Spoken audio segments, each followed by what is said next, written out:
हाँ जी। अभी अपने बात करेंगे टेंस के बारे में। तो सबसे पहले अगर मैं बात करूं, ये जो टेंस वर्ड है ये कहां से आया है? तो टेंस जो वर्ड है ये आया है टेम्पस वर्ड से। अब आप सोच रहे होंगे कि ये टेम्पस क्या होता है। ये टेम्पस एक लैटिन लैंग्वेज का वर्ड है। लैटिन लैंग्वेज का वर्ड है। इसका मतलब किससे होता है? इसका मतलब होता है टाइम। अब एक चीज आपको बड़ी इजी लग रही होगी कि भाई टेंस ही टेम्पस से निकला, और टेम्पस का मतलब ही टाइम होता है। इसका मतलब ये एक चीज तो क्लियर है कि टेंस और टाइम दोनों एक ही चीज होते होंगे। फिर तो नहीं, टेंस और टाइम दोनों एक ही चीज नहीं होते हैं। दोनों अलग अलग कॉन्सेप्ट हैं। कैसे? अपने समझते हैं इस बात को। देखना, जैसे मैं आपको एग्जांपल देता हूं कि ही सेल्स बुक्स,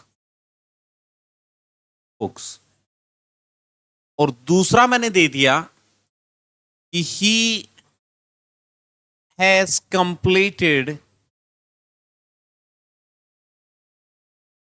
इच वॉक। एक मैंने ये एग्जांपल दे दिया, और एक दे दिया कि ही वेंट देयर। मैंने आपसे कहा कि भाई ये जो सेंटेंस हैं, इन सेंटेंसेस के अंदर आपको क्या करना है कि टेंस कौन सा है और टाइम कौन सा है, इनका बताना है अलग अलग। ये आपके लिए एक प्रकार से होमवर्क असाइनमेंट हो गया। बताइए, सबसे पहला ही पहला जो सेंटेंस है ही सेल्स बुक्स, इसके अंदर टेंस कौन सा है और टाइम कौन सा है? अब आपने जैसे ही सेल्स को देखा, आपके दिमाग में आया होगा कि इसमें टेंस कौन सा है? प्रेजेंट है। कौन सा टेंस है? प्रेजेंट। और टाइम, टाइम भी आपको यूं लग रहा होगा। बहुत सारे जिनको पता है उनको तो यूं लग रहा है कि भाई हाँ ठीक है, तीनों टाइम है। लेकिन कई कईयों को यूं लग रहा होगा कि भाई इसमें एक ही टाइम है। नहीं, टाइम इसमें तीनों हैं। यानी इसमें प्रेजेंट भी है, इसमें पास्ट भी है, और इसमें फ्यूचर भी है। वो अभी अपने बात करेंगे कि क्यों है, इसके पीछे रीजन क्या है।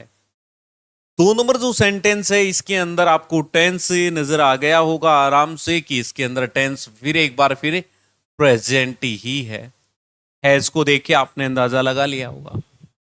3 नंबर के अंदर आपने वेंट को जैसे ही देखा, वेंट को देखते ही आपको पता चल गया होगा कि इसके अंदर टेंस कौन सा है? पास्ट है। और अब इसके अंदर 2 नंबर वाला जो ये सेंटेंस है, इसके अंदर मैं आपसे यूं कह रहा हूं कि इसमें पास्ट टाइम है। और 3 नंबर वाले सेंटेंस के अंदर भी पास्ट टाइम है। और 1 नंबर सेंटेंस के अंदर टाइम है, वो प्रेजेंट भी है, पास्ट भी है, और फ्यूचर भी है। अब आपको ये थोड़ा सा अजीब सा लग रहा होगा, लेकिन समझते हैं अपने इस बात को कि टेंस और टाइम निकाला कैसे जाता है। मेरे पास में कोई ना कोई तो बेस होगा जिसके आधार पे मैं ये बात कर रहा हूं। देखिएगा, टाइम हमेशा निकाला जाता है मीनिंग को देख के। किसको देख के निकाला जाता है? मीनिंग को देख के निकाला जाता है। और टेंस हमेशा बताया जाता है वर्ब की फॉर्म को देख के। पहली पहली इंपॉर्टेंट चीज दोबारा से देखिएगा, टेंस हमेशा निकाला जाता है वर्ब की फॉर्म को देखकर। यहां आपने जो ये वर्ब की फॉर्म्स देखी हैं, इनके आधार पे ही तो आप बोल पा रहे हैं कि इसमें प्रेजेंट है कि पास्ट है कि फ्यूचर है। और मीनिंग जो मैं निकाल रहा हूं, वो मीनिंग के आधार पे मैं आपको टाइम बता पा रहा हूं। जैसे मैंने कहा कि ही सेल्स बुक्स, तो वो बुक्स बेचता है। ये आज बेचता है, तब मैं ये बात कह सकता हूं क्या? मैं आज जैसे एक दिन के लिए, एक दिन के लिए आप कोई भी काम कर रहे हैं, मैं आज बुक बेचता हूं। एक दिन के लिए काम कर रहे हैं उसके लिए आप ये कह दोगे कि वो ये काम करता है? नहीं कहेंगे आप, वो काम ये कर रहा है, वो परमानेंट नहीं है। ये चीज परमानेंट चीज को शो कर रही है यहाँ पे कि भाई एक चीज जो भी हो रही है ना, सेल्स वाला काम जो हो रहा है वो परमानेंट है, इसका काम, ये इसका प्रोफेशन है। तो कोई चीज प्रोफेशन कब बनेगी?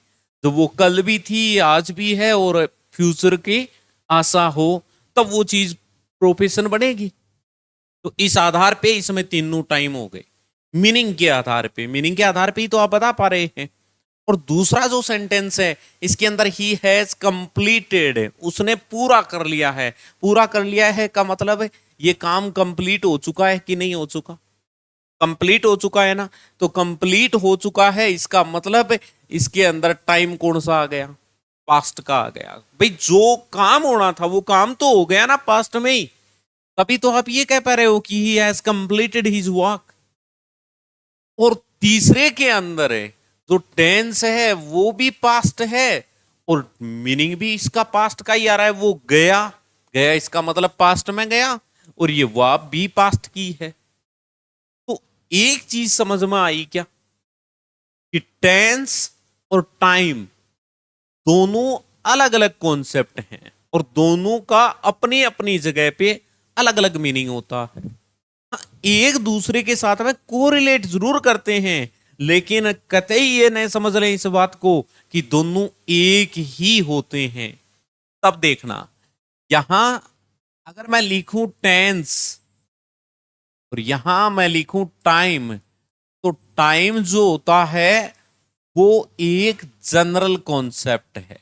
ऐसा कॉन्सेप्ट है, जनरल कॉन्सेप्ट है, यानी कहीं पर भी आप देखोगे ना तो टाइम तो आपको मिलेगा ही मिलेगा, लेकिन हर जगह पे आपको टेंस नहीं मिलेगा। टेंस एक लिंग्विस्टिक कॉन्सेप्ट है, यानी लैंग्वेज से रिलेटेड करता है ये तो। दूसरी चीज, अगर मैं इसके आगे बात करूं तो ये जो टेंस होता है ये आपको केवल और केवल ग्रामर में मिलेगा। ग्रामेटिकल कॉन्सेप्ट है ये। टेंस क्या है? एक ग्रामेटिकल कॉन्सेप्ट है। जबकि जो टाइम होता है ना, ये टाइम यूनिवर्सल कॉन्सेप्ट होता है। अब यूनिवर्सल कॉन्सेप्ट का मतलब, भाई मैं बोले जा रहा हूं और आप ये समझ रहे हो कि भाई ठीक है, ये बता दिया इसने, आगे वाला ये बता दिया। प्रत्येक चीज के पीछे कोई ना कोई तो रीजन होगा। देखिएगा, जैसे मैं बात करता हूं ना टाइम की, टाइम आप देखोगे ना तो टाइम तो एक जनरल सा कॉन्सेप्ट है, ये तो एक डायमेंशन है, एक आयाम है। जबकि टेंस है, टेंस से आप हर जगह दुनिया के हर कोने में तो नहीं मिलेगा ना आपको, केवल जब लैंग्वेज की बात आएगी वहां पे, और वहीं पर भी कहां, ग्रामेटिकल कॉन्सेप्ट के अंदर मिलेगा ये। जबकि ये यूनिवर्सल है, ये तो एक आयाम है, पूरे ब्रह्मांड में मिलेगा आपको। तो यही चीज है, टाइम एक अलग कॉन्सेप्ट है और जो टेंस होता है वो एक अलग कॉन्सेप्ट होता है। ये जो टाइम होता है वो अपने निकालते हैं सेमेंटिकली। अब ये नाम सेमेंटिक जहां पर भी आए, SEMANTIC, सेमेंटिक नाम जहां कहीं पर भी आए, आप इसका मतलब मीनिंग से समझोगे। किससे लोगे? मीनिंग से लोगे। यानी टाइम को निकाला जाता है मीनिंग को देख के। सबकी ये जो टेंस होता है ये मोर्फोलॉजिकल होता है। अब ये मोर्फोलॉजिकल क्या होता है? मोर्फोलॉजिकल का मतलब है, जैसे मैं एक वर्ड लिखूं यहां पे प्लेयर, तो इसमें कितने मॉर्फीम हैं? इसमें दो हैं। एक तो प्ले वर्ब हो गई, प्ले वर्ब हो गई, और दूसरा हो गया ईआर। ईआर हो गया ना, तो नंबर एक और नंबर दो, तो ये आपने स्पेलिंग को देख के ही तो निकाला था। यानी किसको देख के निकाला था? टेंस वर्ब की फॉर्म को देख के। तो आपने उसकी स्पेलिंग को देखा होगा, स्पेलिंग को देख के ही तो निकाला होगा टेंस का। जैसे पीछे वाले इसके अंदर अपने ने क्या किया, आपने जैसे ही हैज को देखा, हैज को देख के ही तो ये डिसाइड किया था कि इसमें प्रेजेंट है, और यहाँ पे एस या ईएस जैसे ही देख लिया आपने, आपने बता दिया कि इसमें प्रेजेंट टेंस है। यहां आपने सेकेंड फॉर्म देखी यानी पास्ट फॉर्म देखी, इसी के आधार पे तो आपने कहा होगा कि इसमें पास्ट टेंस है, या कोई और आधार था आपके पास में, और कोई बेस नहीं था। यानी कहने का मतलब आपने केवल इस वर्ब की फॉर्म को देखा।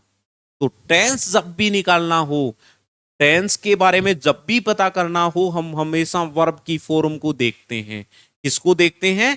वर्ब की फॉर्म को। और टाइम जब भी निकालना हो हमें, हम हमेशा उसके मीनिंग को देखते हैं। किसको देखते हैं? मीनिंग को देखते हैं। Present, past, future, past, past. और ये आपने मीनिंग को देख के निकाला होगा, इसीलिए मैंने लिखा है यहां पे कि टाइम सेमेंटिकली निकाला जाता है, यानी मीनिंग को देख के निकाला जाता है। अब अगर ये बात आपकी समझ में आ गई है कि टेंस कैसे निकाला जाता है, टाइम कैसे निकाला जाता है, तो अब आगे अपने बात करते हैं कि क्योंकि हमारे तो ग्रामर के अंदर टॉपिक है वो टेंस का रहने वाला है। टेंस होता क्या है बेसिकली, सीधा सा कोई क्वेश्चन पूछ ही ले कि भाई टेंस क्या होता है, तो टेंस क्या होता है? टेंस एक वर्ब की फॉर्म होती है। क्या होती है? Tense is a verb form. क्या होती है ये? वर्ब की एक फॉर्म होती है। और टेंस, ये जो वर्ब की फॉर्म होती है, ये क्या काम करती है? विच, जो कि, पोज, ये शो करती है टाइम्स रिलेशन। टाइम का रिलेशन शो करती है ये क्या काम करती है? टाइम का रिलेशन शो करती है। किसके साथ में? With the action. With the action, action के साथ। यानी एक बात मैं बिल्कुल बड़ी स्पष्ट तरीके से कह सकता हूं कि tense is the verb form which shows time of the action. यानी ये क्या होता है? टेंस एक वर्ब की फॉर्म होती है जो कि शो करती है टाइम्स ऑफ द एक्शन, या time relation with the action. Time का रिलेशन क्या है एक्शन के साथ में, उस चीज को शो किसके माध्यम से किया जाता है? टेंस के माध्यम से किया जाता है। अब भी बात समझ में नहीं आ रही होगी, मतलब यूं लग रहा होगा कि ये ऊपर से जा रहा है, ऊपर से जा रहा है। तो एक चीज और देखिएगा आप, यानी मेरा कहने का मतलब क्या है? टेंस क्या है? Tense is a verb form. Tense एक वर्ब की फॉर्म ही तो होती है। अभी अपने क्या कर रहे थे? अब भी अगर किसी को डाउट है तो देखिए, यहां पे, यहां अपने ने क्या किया? किसको देख के निकाला? किसको देख के आप बोल रहे हैं कि इसके अंदर ये टेंस है? वर्ब की फॉर्म को ही देख के तो निकाला है। और यही बात मैं इसके अंदर ये बोल रहा हूं कि टेंस इज ये वह फॉर्म, टेंस ये वर्ब की फॉर्म ही होती है और कोई चीज नहीं होती। और ये क्या काम कर रही है? ये बता रही है कि ये जो एक्शन हुई है, इस एक्शन को इस आदमी ने कब किया, इस सब्जेक्ट ने इस एक्शन को कब किया और कौन से टाइम में किया। जो चीज, जो वर्ब की फॉर्म हमें ये बता दे, उसी अपने क्या बोल देते हैं? टेंस बोल देते हैं। क्या बोल देते हैं? टेंस बोल देते हैं। अब टेंस होते कितने हैं? बड़ा बेसिक सा क्वेश्चन है, पूछ लिया। देखिएगा, एक तो इंग्लिश के अंदर चलती है अपने ट्रेडिशनल अप्रोच, और दूसरी चलती है अपने मॉडर्न अप्रोच। तो ये जो मॉडर्न अप्रोच चलती है, वो मॉडर्न अप्रोच तो ये मानती है कि टेंस कितने होते हैं? कुल ही दो होते हैं। जबकि ट्रेडिशनल जो पुराना तरीका चलता है, वो उसके अंदर कितना माना जाता था? तीन माना जाता था। तभी आप ये कई बार किसी एक टीचर से आप सुनते हैं कि भाई टेंस तीन होते हैं, कोई फिर एक आता है वो उठा के कह जाता है कि भाई टेंस दो होते हैं, और आप इसी चक्कर में घूम रहे हो कि भाई अभी तक तो यही नहीं पता चला, पढ़ रहे हैं टेंस को, और ये होते कितने हैं कुल। अभी तो इसमें भी कंफ्यूजन ही है। तो देखिएगा, ये दोनों लैंग्वेज की अलग अलग अप्रोच हैं। एक ट्रेडिशनल अप्रोच जो पहले चला करती थी वो ये कहती है कि टेंस 3 होते हैं, और अब जो मॉडर्न अप्रोच चल रही है वो 2 होते हैं। टेंस ये बता रही है, और उसके पीछे रीजन है, यूं ही कोई तुक्का नहीं मार के चला जाता। देखिएगा, मॉडर्न अप्रोच 2 क्यों कह रही है, क्योंकि अभी तो अपने देख रहे थे कि टेंस क्या होती है। टेंस होता क्या है, tense is a verb form. Tense एक वर्ब की क्या होती है, फॉर्म ही तो होती है भाई। Present form, past form, future form होती है क्या, फ्यूचर फॉर्म नहीं होती। यही कारण है कि जो मॉडर्न अप्रोच है वो ये मानती है कि फ्यूचर नाम की कोई फॉर्म ही नहीं है, इसका मतलब टेंस भी नहीं है, वो तो फिर एक टाइम हो गया। देखिए, आपने प्रेजेंट फॉर्म देखी होगी, आपने पास्ट फॉर्म देखी होगी, आपने पास्ट पार्टिसिपल फॉर्म देखी होगी। क्या हो, वेंट, गॉन। अब ये आपने कहां काम में ली है, प्रेजेंट के अंदर। यानी टेंस पहला तो वर्ब की फॉर्म भी कौन सी, पहली। T1 is equal to V1। और टेंस दूसरा तो वर्ब की फॉर्म भी कौन सी, दूसरी। अब टेंस तीसरा तो वर्ब की फॉर्म कौन सी भाई, कोई वर्ब की फॉर्म नहीं है। इसका मतलब मॉडर्न अप्रोच वाले सही कह रहे हैं कि टेंस केवल 2 ही होते हैं। अगर टेंस वास्तव में एक वर्ब की फॉर्म ही है ना, टेंस वर्ब की फॉर्म ही तो है, तो फिर इस आधार पे तो ये बिल्कुल सही कह रहे हैं, क्योंकि ये आपने काम में ली होगी पैसिव बनाते समय या परफेक्ट एस्पेक्ट बनाते समय। तो पास्ट पार्टिसिपल फॉर्म होती है, यानी वर्ब की थर्ड फॉर्म होती है, ये तो वहां काम आती है, फ्यूचर में तो काम ही नहीं आती। तो इसका मतलब क्या हुआ कि टेंस हमारे पास में 2 हैं, एक तो प्रेजेंट और दूसरा कौन सा, पास्ट। ये मॉडर्न अप्रोच कहती है, और मॉडर्न अप्रोच के 2 टेंस बताने के पीछे जो मेन रीजन है वो ये है। इसके ऊपर सीधा डायरेक्ट कभी क्वेश्चन नहीं पूछा जाता कि मॉडर्न अप्रोच वाले कितने बता रहे हैं, ट्रेडिशनल अप्रोच वाले कितने बता रहे हैं टेंस, तुम्हारे पड़ोस वाले कितने बता रहे हैं, बाजार वाले कितने बता रहे हैं। ये सीधा डायरेक्ट क्वेश्चन नहीं बनता, ये बात बस एक समझने की बात है। अब देखिएगा नेक्स्ट, अगर मैं इससे आगे बात करूं तो हमारे एक चीज समझ में आ गई कि भी टेंस जो होता है वो एक वर्ब की फॉर्म है, और वर्ब की फॉर्म के आधार पे ये 3 या 2 प्रकार का हो सकता है। अब एक होता है एस्पेक्ट, आपने नाम सुना ही होगा एस्पेक्ट का। अगर नहीं सुना है तो पहली बार सुन रहे हैं तो इसको बड़े ध्यान से देखना। एस्पेक्ट क्या होता है, एस्पेक्ट होता है जब भी कोई भी काम अपने करते हैं, वो काम है जो 2 प्रकार का हो सकता है। एक तो वो काम क्या हो गया, हमारा कंप्लीट हो गया, और या हमारा काम क्या हो गया, इनकम्प्लीट हो गया। 2 प्रकार का ही तो हो सकता है, काम कंप्लीट हो गया या अभी इनकम्प्लीट है, यानी अधूरा है, वो पूरा नहीं हुआ है। कंप्लीट हो गया वो तो परफेक्ट एस्पेक्ट है। कौन सा एस्पेक्ट है, परफेक्ट। और जो इनकम्प्लीट है, इनकम्प्लीट का मतलब है हमारा ये जो टॉपिक है वो इनकम्प्लीट है ना, अभी अधूरा है ना, इसका मतलब इनकम्प्लीट है। इसका मतलब एक चीज बड़ी क्लियर है कि ये कंटिन्यू है, अभी जारी है ना, ये जारी है। इनकम्प्लीट अगर कोई चीज है इसका मतलब वो जारी है, तो ये कंटिन्यूअस हो गया। और एक हो गया परफेक्ट, इस आधार पे कि कोई भी काम है वो कितने लेवल तक कंप्लीट हो गया है कि नहीं हुआ है या कंप्लीट हो गया है, इस आधार पे अपने 4 बातें कह सकते हैं कि एक तो ये चीज कि वो कंटिन्यूअस है यानी इनकम्प्लीट है अभी, या फिर प्रोग्रेसिव है। ठीक है? एक, वो काम पूरा हो गया है, परफेक्ट है।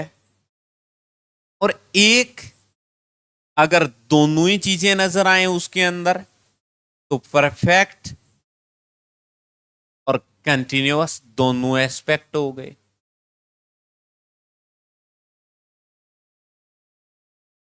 कंटिन्यूअस परफेक्ट और परफेक्ट कंटिन्यूअस। और एक जिसके अंदर न तो हमें यह पता चल रहा है कि ये कब शुरू हुआ और कब खत्म होगा, अब से तो ये शुरू हुआ और ये कब जाके खत्म होगा हमें कोई पता नहीं है, उस चीज को अपने इंडेफिनिट बोल देते हैं, यानी ये अनिश्चित है। अपने प्रत्येक बात को एक छोटे छोटे एग्जाम्पल के माध्यम से क्लियर करने की सोचते हैं। जैसे मैं यूं कहूं कि आई टीच इंग्लिश, मैं इंग्लिश पढ़ाता हूं। बताइए इस सेंटेंस के अंदर आप ये बता सकते हैं क्या कि ये काम कंप्लीट हो गया क्या? मैं इंग्लिश पढ़ाता हूं, कंप्लीट हो गया? ये नहीं हुआ। क्या मैं जिस समय ये वाक्य बोल रहा होता हूं उस समय जरूरी है क्या उस समय पढ़ा ही रहा हूं? नहीं पढ़ा रहा हूं। तो इसका मतलब ये अनिश्चित हुआ कि नहीं हुआ? अनिश्चित है ना, ये इंडेफिनिट है। दूसरी चीज देखना, मैं अगर यूं कहूं कि कंटिन्यूअस कोई चीज, जैसे आम टीचिंग राइट नाउ, अभी मैं पढ़ा रहा हूं, तो ये काम अभी भी कंटिन्यू है ना, जारी है ना। और एक मैं यूं कहूं कि ही हैज गॉन देयर, वो वहां जा चुका है, तो ये जाने वाला जो काम है वो कंप्लीट हो गया, तभी तो आप ये बात बोल सकते हैं। तो इसके अंदर ये काम जो हो रहा है, यानी जो ये एक्शन हो रही है, वो एक्शन कंप्लीट हो चुकी है। यहां पे ये जो टीचिंग वाली चीज है ये कंप्लीट नहीं हुई है, इसलिए ये कंटिन्यूअस है। और यहां इसके बारे में आप अश्योर नहीं है कि ये कब शुरू हुआ, ये खत्म हुआ कि नहीं हुआ, या फिर ये जारी है या नहीं है, अब ये भी पता नहीं है हमें। तो ये इंडेफिनिट है। और अब यहां एक सेंटेंस और देखने का प्रयास करते हैं परफेक्ट कंटिन्यूअस का। तब देखना, जैसे मैं यूं कहूं कि he has been teaching English for 2 hours, for 3 hours since 1995, since 2005। तो ये इसके अंदर आपको क्या नजर आ रहा है? देखना, जैसे ही आपने कहा कि he has been teaching English since 2005 या फिर फॉर 3 hours, कुछ भी कहा आपने, एक टाइम बाउंडेशन दे दिया आपने। तो देखिएगा, जब आप 2005 की बात कर रहे हैं ना, तो इसका मतलब आपने ये काम यहां से कोई शुरू किया होगा और ये यहां पे आके 2005 से शुरू हुआ। ये आपका जो और होने का पॉइंट कब होता है, काम शुरुआत करने का पॉइंट कब है? 2005। और अभी आप कहां पे आ गए हैं? 2003 के अंदर आ गए हैं। तो जितने भी टाइम के अंदर आप आ चुके हैं, यहां तक का ये जो काम है, बताइए इस सेंटेंस के अनुसार कंप्लीट हो गया कि नहीं हो गया? तो ये क्या कह रहा है कि he has been teaching English, वो इंग्लिश पढ़ा रहा है सिंस 2005, 2005 से पढ़ा रहा है। तो 2005 से लेके 2023 तक का तो काम कंप्लीट हो गया ना उसका पढ़ाने का, या 22 तक का, तो इतना तो कंप्लीट हो गया। और अब भी ये इस सेंटेंस के अंदर कहां कह दिया इसने कि अब ये यहीं तक पढ़ाएगा, या आगे भी तो कंटिन्यू है अकॉर्डिंग टू दिस सेंटेंस। तो यहां पे ये जो आगे जो चीज जारी होगी उसी चीज को मैं कंटिन्यू बोल रहा हूं। और एक सेंटेंस जिसके अंदर ये दोनों एस्पेक्ट मिलते हैं, उसी सेंटेंस को क्या बोला जाता है? परफेक्ट और कंटिन्यूअस मिलके क्या बनाते हैं? परफेक्ट कंटिन्यूअस बनाते हैं। ये बात अगर थोड़ी सी अटपटी सी लग रही है तो एक और एग्जाम्पल लेते हैं, अपने एक और एग्जाम्पल के जरिए समझते हैं। जैसे मैं यूं कहूं कि he has been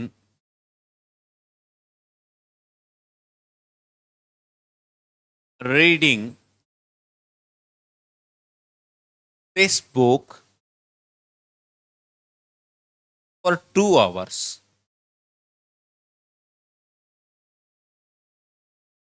पिछले 2 घंटे से इसी बुक को पढ़ रहा है। तो 2 घंटे से पढ़ रहा है, देखिए उसने यहां से शुरू किया और ये इसके 2 घंटे यहां तक हो गए।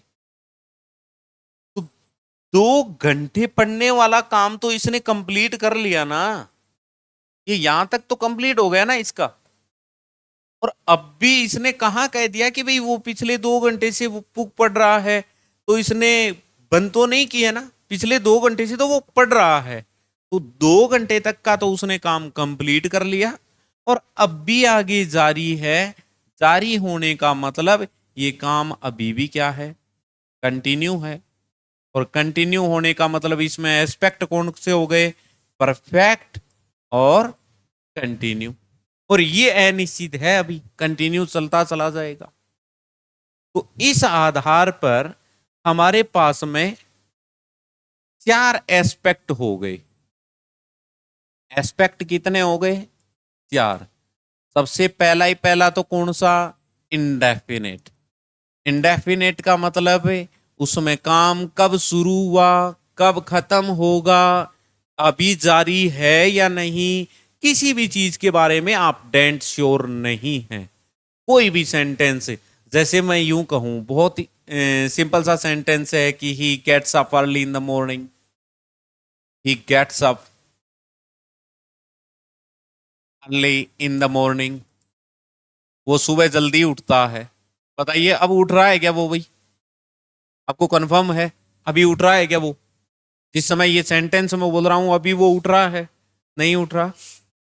पता नहीं है, निश्चित हैं अभी आप? या फिर वो कल उठा था क्या, आगे उठेगा क्या? तो अनिश्चित है ना। इस सेंटेंस के अंदर तो कहीं पर भी आपको पता नहीं चल रहा है ना इस चीज के बारे में कि भाई वो कब उठना शुरू हुआ, अभी उठ रहा है या नहीं उठ रहा है, या आगे उठेगा या नहीं उठेगा, कोई श्योर नहीं है आप। इसका मतलब ये चीज अनिश्चित है, इंडेफिनेट है। दूसरी चीज, फिर कंटिन्यू है। कोई काम अगर जारी है, अभी इस समय बोलने के वक्त जारी हो, तो उस चीज को अपने कंटिन्यूस या प्रोग्रेसिव कह देते हैं। तो कोई भी काम जो अभी मैं जैसे पढ़ा रहा हूं, ये काम कंटिन्यू है। कोई काम जो कंप्लीट हो गया, आपने बीए कर ली या एमए कर ली, तो वो आपका काम कंप्लीट हो गया ना। कंप्लीट जो हो गया वो परफेक्ट एस्पेक्ट के अंदर आ गया। और नेक्स्ट, परफेक्ट कंटिन्यूअस।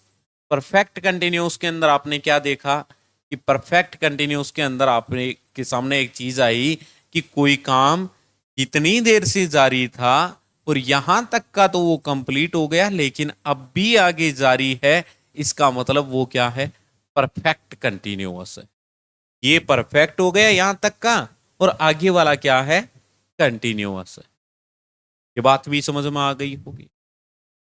अभी तक की क्लास के अंदर हमने 2 चीजें जानी हैं टेंस के रिलेटेड।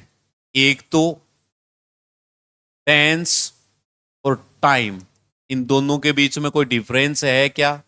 बिल्कुल है। और दूसरी चीज, टेंस कितने होते हैं और टाइम कितने, सॉरी, टेंस कितने होते हैं, और इसके अलावा मैं और बात करूं तो एस्पेक्ट कितने होते हैं।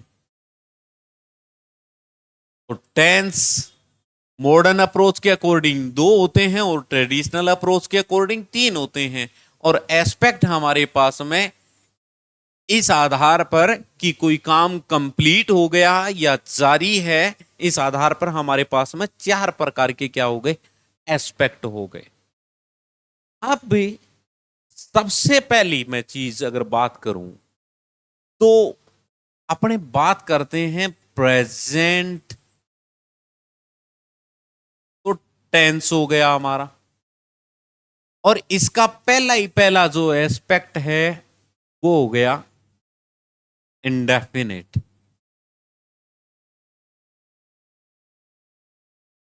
अब ये प्रेजेंट इंडेफिनिट जो है, ये कहते किसको हैं अपने, ये कहते हैं अपने वर्ब की बेस फॉर्म या इस बेस फॉर्म के साथ में जो एस या ईएस लगता है उसको अपने क्या बोलते हैं, प्रेजेंट इंडेफिनिट बोलते हैं। ये एक व्यक्ति है और इस व्यक्ति को अपने क्या नाम दिए हैं, वो एक नाम है इसका, चाहे वो मैंने कोई भी नाम दे दिया, इसको टेंस दे दिया, प्रेजेंट दे दिया। अब वास्तव में तो ये है, जो प्रेजेंट इंडेफिनिट की जो शक्ल है वो ये शक्ल तो ये है यहां पे। किसके लिए, ये केवल पॉजिटिव सेंटेंस के लिए है।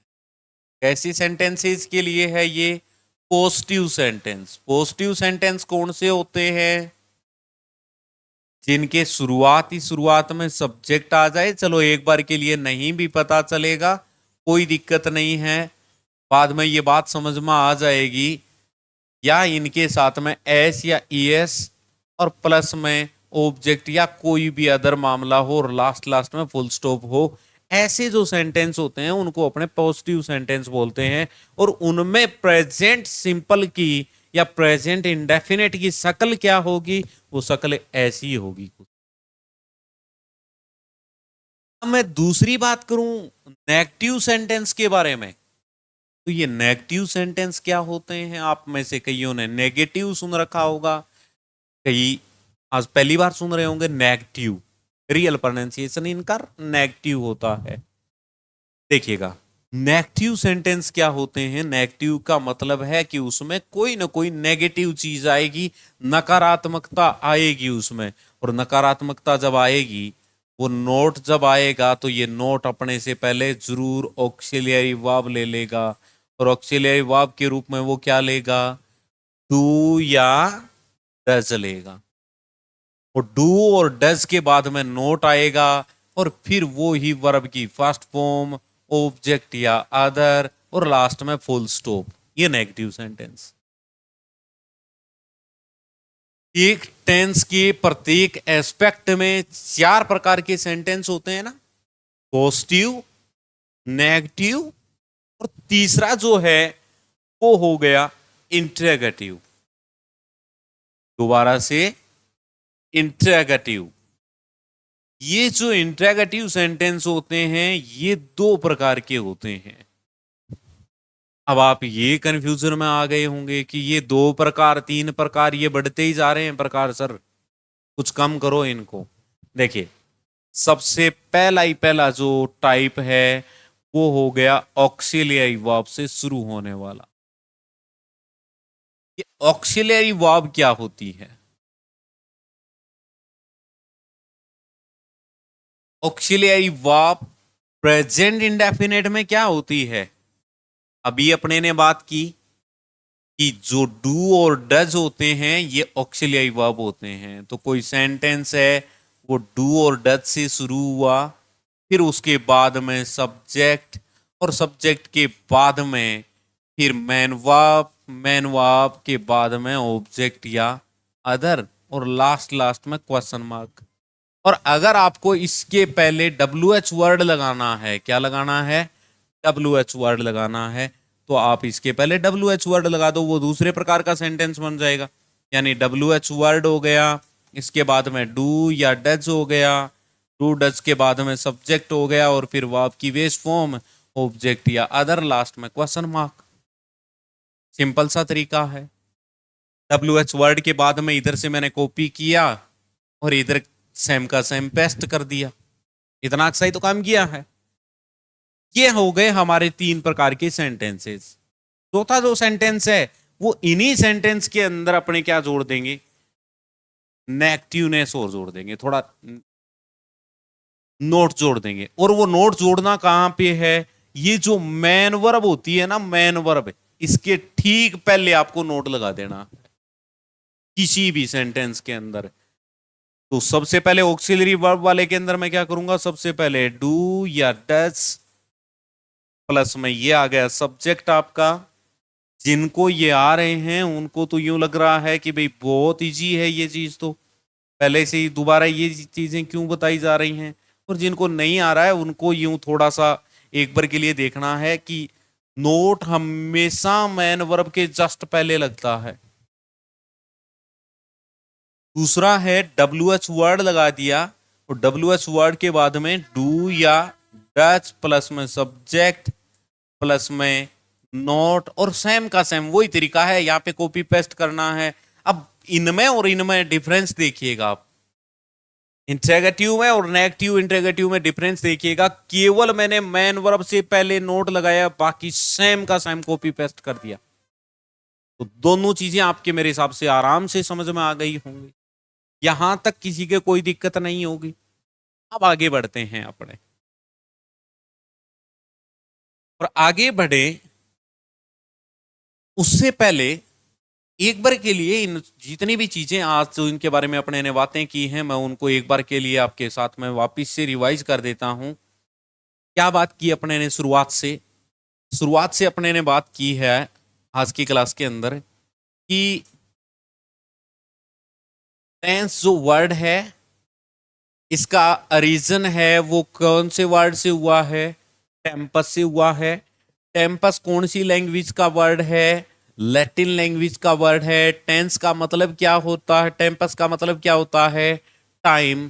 तो क्या मैं ये बात मान लूं कि भाई टेंस और टाइम दोनों एक ही चीज होते हैं, क्या नहीं होते हैं। इस बात को अपने ने समझा था, यहां पे मैंने कुछ एक एग्जाम्पल दिए थे आपको, और अलग अलग इनका टेंस कौन सा है इस एग्जाम्पल के अंदर, टाइम कौन सा है ये निकालना दिया होगा आपको।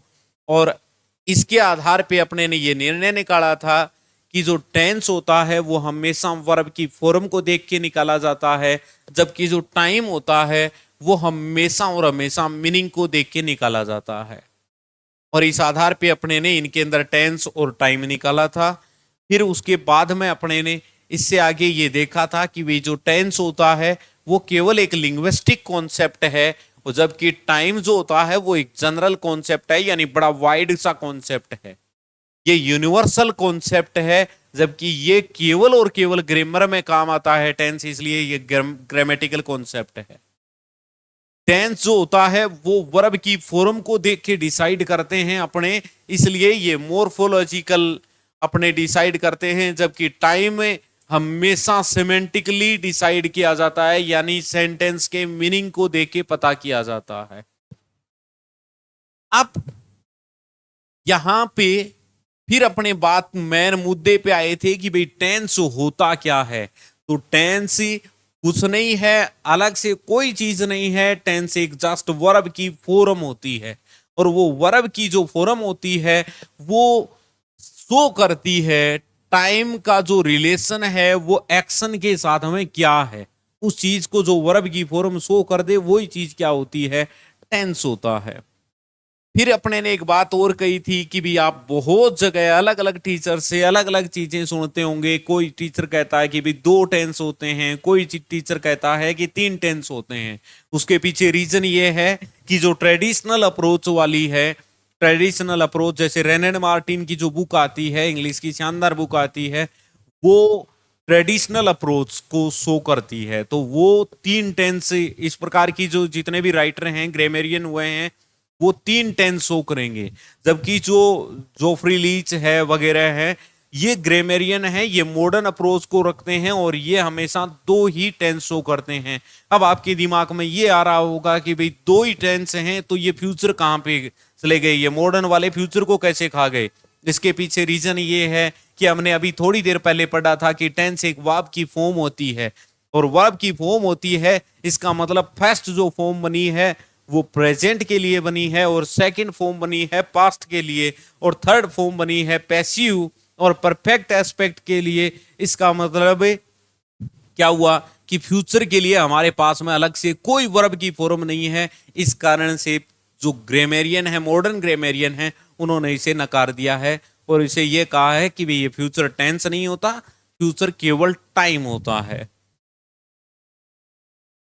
अपने इससे आगे जब बात की तो एस्पेक्ट के ऊपर आ गए कि भाई प्रेजेंट जो इंडेफिनेट, प्रेजेंट कंटिन्यूअस, ये मान ली बात, प्रेजेंट तो टेंस है लेकिन ये continuous, perfect, perfect continuous, indefinite, ये क्या है, किस आधार पे अपने लिख देते हैं।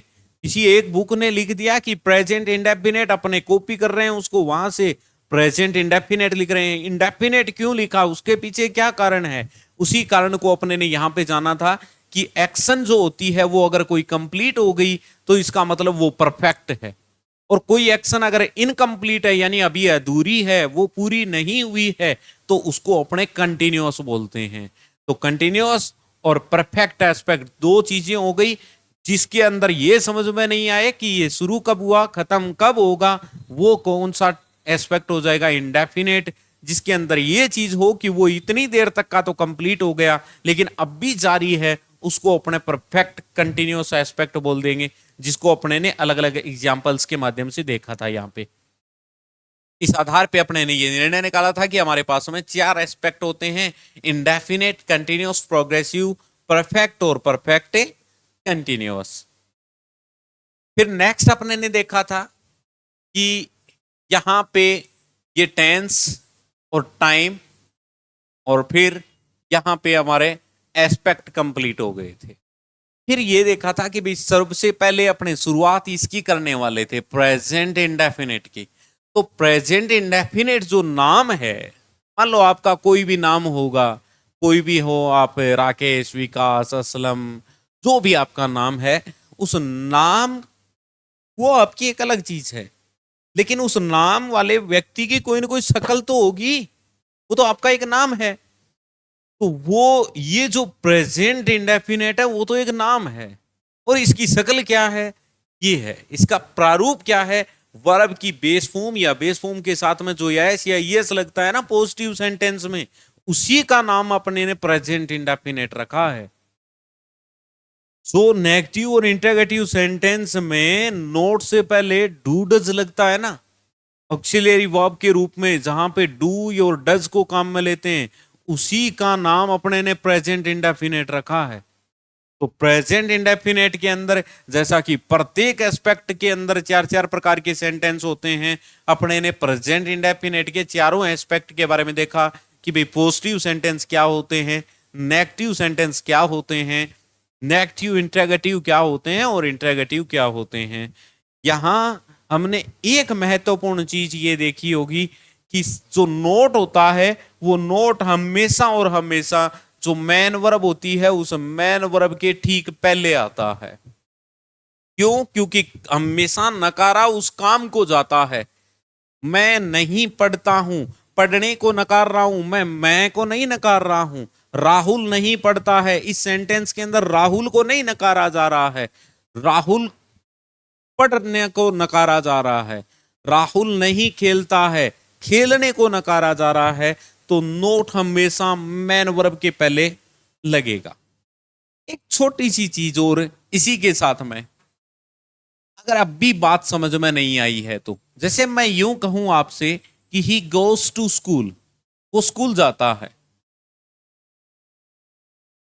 कहिएगा इसके अंदर टेंस है वो कौन सी चीज शो कर रही है, टेंस ही शो कर रहा है, टू शो कर रहा है, स्कूल शो कर रहा है, या गोज शो कर रहा है। डेफिनेट सी बात है, आपका आंसर होगा कि गोज शो कर रहा है। इस आधार पे बता दिया आपने कि गोज शो कर रहा है, यानी एक तो चीज क्लियर हो गई ना कि टेंस हमेशा किसको देख के निकाला जाता है, वर्ब की फॉर्म को देख के। इसी के आधार पे अपने ये डेफिनेशन दे सकते हैं ना आराम से कि टेंस जो होता है वो वर्ब की फॉर्म ही होती है और इसके अलावा कुछ नहीं होती, विच shows time of the action है। और ये जो वर्ब की फॉर्म होती है ये क्या काम करती है, विच शोज, वो शो करती है time of the action, action के टाइम को, उसी चीज को अपने टेंस बोल देते हैं। और टाइम मीनिंग को देख के निकाला जाता है। ही गोस टू स्कूल, वो स्कूल जाता है। ये काम केवल आज के लिए किया है क्या उसने, आज के लिए कर रहा है, तो इसका मतलब मैं ये कहता इज गोइंग टू स्कूल। वो केवल कल गया था, ही वेंट टू स्कूल। और वो हमेशा जाता है, कल भी गया, आज भी जा रहा है, आगे भी जाएगा, ऐसा उसका इंटेंशन है। तो इस बात को मैं कहूंगा कि ही गोज टू स्कूल, इसका मतलब मीनिंग को देख के मैं ये निर्धारण कर पा रहा हूं कि इसमें तीनों टाइम है, प्रेजेंट, पास्ट और फ्यूचर। इससे आगे प्रेजेंट इंडेफिनेट के जो रूल्स हैं, जो इसके यूसेज हैं, उनके बारे में जानेंगे अपने नेक्स्ट वीडियो में। तब तक के लिए goodbye, have a nice day.